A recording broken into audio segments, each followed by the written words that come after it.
Hi, I'm Tim. Welcome to our channel and thanks for logging on. Today we are looking at the Patek Philippe Nautilus Chronograph 5980-1A. This is the silver dial -19 variant. You can see this watch on our website. You can purchase it there, and if you enjoy these videos, please subscribe to our channel. You can also click on the card in the upper right hand corner of this video at any time to see our full listing for this watch with accessories, additional high resolution photographs, and of course complete pricing. Now I like to give a shout out to every distinct different variant of a watch. If it's the same watch on the same bracelet but the dial is changed, I feel that's enough of a change in character and presentation to warrant a unique video, which is why this is my latest take on the fan favorite 5980 chronograph of the modern era. Now, it's worth noting that the -19 was first introduced in 2012 and discontinued after 2013, so comparatively speaking, this is a scarce variant of an already scarce and in-demand watch. Now, you can see on my wrist 6 1/3 inches, 16 centimeters in circumference. The 40.5mm case plays larger. Now, it's 40.5 across the round of the case, but you can see just by looking at the watch overhead, there really is no round portion, so trying to get a straight diagonal measurement leads you to the conclusion that this watch is going to wear larger than 40.5, and so it is. It's also fairly thick, though not overbearing. 12mm in thickness may be a lot for a Patek Philippe, but it's downright slim for a complicated chronograph. And you can see how the traditional winged flank of the Nautilus easily slides under a dress cuff. It actually acts in conjunction with the bezel to give a sleeve a running jump up and over the case. Now, from lug to lug, there are two different measurements. There's the basic measurement from lug to lug, which is a very compact 45.5, and then there's the outcropping of the bracelet. The effective rigid outcroppings of the watch are this pivot point and this pivot point right here. These are the points where the strap or the bracelet actually flares. So while the watch is 45.5 from lug to lug, you can see to good advantage from this angle how the bracelet does actually create virtual lug-to-lug span, flaring out and creating a little bit of resistance to being pulled straight down around the curvature of a wrist, and the result is that the true lug-to-lug measurement here is closer to 51.5. So the watch wears like a contemporary full-size 6-digit reference supercase Rolex. But it does have a bracelet that's leagues beyond anything even the Crown Company produces. This is, along with the bracelet on the Audemars Piguet Royal Oak, the standard for the industry. Hand finished, so smooth and progressive in its taper that you can see the taper, but you cannot feel the steps with your finger. Beautifully finished with polished and brushed facets. It has the effect of jewelry without having to resort to two-tone treatments. There's a reason that the Royal Oak and the Nautilus are known among professionals in the industry as the most difficult watches to return to factory finish. Those who refinish watches professionally speak in reverent tones and sometimes frustrated tones about the grade of finishing on this case, bezel, and bracelet. It's that good.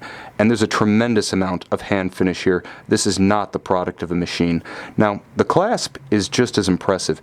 Beautifully polished on its interior. It's a double swing arm, so easy to fit over a smaller wrist. When closed, it enjoys the security of a Calatrava cross clamshell, so it maintains a low profile, as you can see. When it is closed, it doesn't really stick its head above the parapet.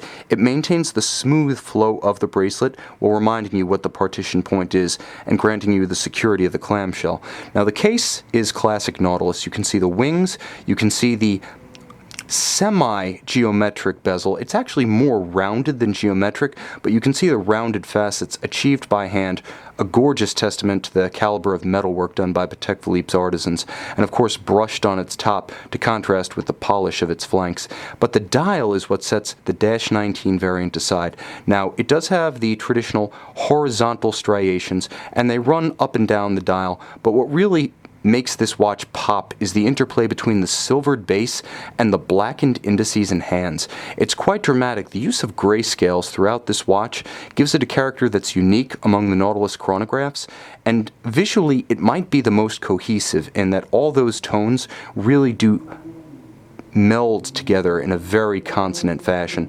Now, what you see is actually Patek Philippe's first integrated automatic winding in-house chronograph, but from the dial side. You can see that there is a mono counter maintaining the balance of the dial and anchoring it at 6 o'clock, so hours and minutes on a single scale. You'll also notice the date window, subtle, nicely integrated, and a little bit unconventionally advanced by a pusher on the case flank. This because the 5960 actually lends its base caliber to the 5980, and that annual calendar being adjusted by pushers also lends its quick adjust feature to the Nautilus Chronograph. Now, what's rarely communicated about this movement, technically known as the CH28520C, is that it's also a flyback.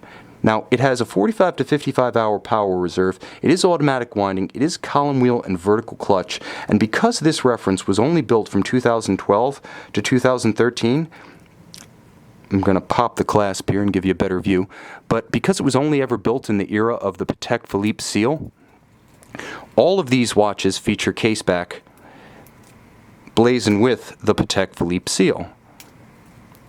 So now we get in, and we have a good look at the caliber. So this is the CH28520C. C stands for calendar, and of course you can see all the standards of finish, as good as they ever were in the Geneva seal days. Circular Côte de Genève, polished screws with chamfered slots, free-sprung Gyromax style balance in the Patek Philippe tradition, but there's a little bit more going on here, because not only is that a free-sprung Gyromax balance, but it uses the Spiromax anti-magnetic silicon hairspring. So this watch really does feature all of the modern standards from Patek Philippe: automatic winding with ceramic bearings, vertical clutch, column wheel actuation, flyback, silicon hairspring, Gyromax balance, and of course that abundant 45 to 55 hour power reserve.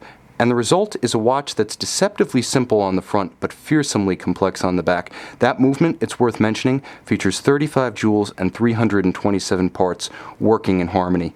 You can see this Patek Philippe Nautilus Chronograph reference 5980 1A-19 with silver dial on our website, and you can buy it there.